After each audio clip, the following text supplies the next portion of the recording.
Прогноза там. Пусни. Ще преобладава сложно време. Вие не можете да си представите, бедна ви е фантазията на вас, не знам дали сте чели достатъчно литература, то затова ви е и бедна. То не са едно и две неща, защото времето комплекс, той и за блок, и за нива важи. И сърцето ми се свива само като си представя какво ще бъде и се чуда дали въобще да ви го казвам, да предизвикам у вас и инфаркти и напускане на семейства и деца. Така, може да ви се иска много на вас да ви се каже, но то само с искане не става, уважаеми зрители. То трябва да дадете. Обичам аз домашно приготвените неща. Зимнината, наближава зимата, да се сгрее моето болно сърчице. Може да ми изпратите домашно приготвени неща за пиване, да е екологично чисто. Така от мен да мине ще ви кажа прогнозата, но не отговарям. И така, в природно отношение, т.е. в природата, точно в полунощ ще завали дъжд с аромат на лайка. Който иска може да го събира и чаят му за сутринта е готов. Дъждът ще спре рязко, точно в 01 часа и 7 минути, а в 2 часа от североизточната част ще тръгнат 2 километрови облаци в посока град Видин, да посетят Видината кула. След като минат върха Мусала, те не са ходили никога по този връх, половината области ще се сместят с други по-тъмни, които се влачат от Африка и огладнели милите, за да прекарат зимата у нас. Една грамотевица ще падне в Ихтиман, да внимава дом номер 18, които се намират в задната къща на Лея Юргеданка, и една светкавица ще блесне в Благоевград, но толкова. В 03 часа за планинското население придвижването в поречията на долините и пещерите и маршрутите ще стане невъзможно, бих казал направо апокалиптично.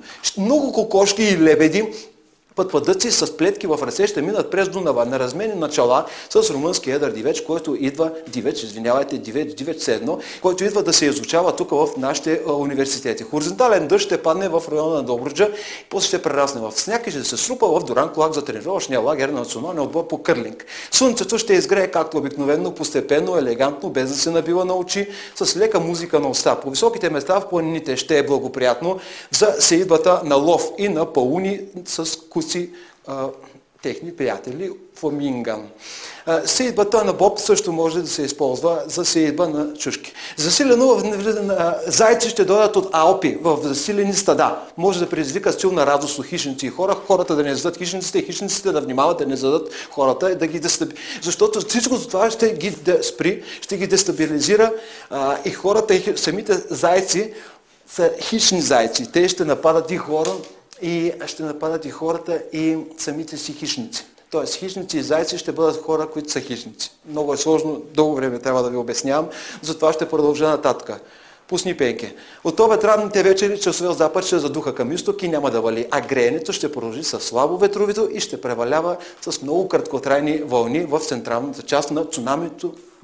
И същевременно в поморския бряг махнете чадърите веднага спасителите, най-много да прекапе и да се заоблачи с трясъци и кален дъжд. Ще дойдат германци, които ще се топат в дъжда, за да озървеят. През следващите дни валежи ту ще обхващат, ту няма да обхващат цялата страна и изобщо това много прекъсвания бе. Да му се не види. А за температурите, сега ако ви интересува, ако гърми и святка ще е едно, ако не друго. Студ рано, после ще е топло. Може и градусите да се колебаят. Но това не ви засяга вас. Вие сте си обикновен народ, вие не се занимавате с неща, вие гледате там да има за хляба. Това си е така работа на професионалистите. За пилотите на самолети искам да предупредя Румен Стонев, който е пилот на Ту-154, да внимава да държи машината на високо. Също така, особено през деня. Не гарантирам, че ще може да се наслаждавате на слънце и на видимост повече от 50 см. Затова си вземете и чадър и нещо по-дебело, шапка, носете си гумени бутуши, защото нищо не се знае. Природа е, бе. Природа е, както казва Волтер, иди я отгътни. Епа това е.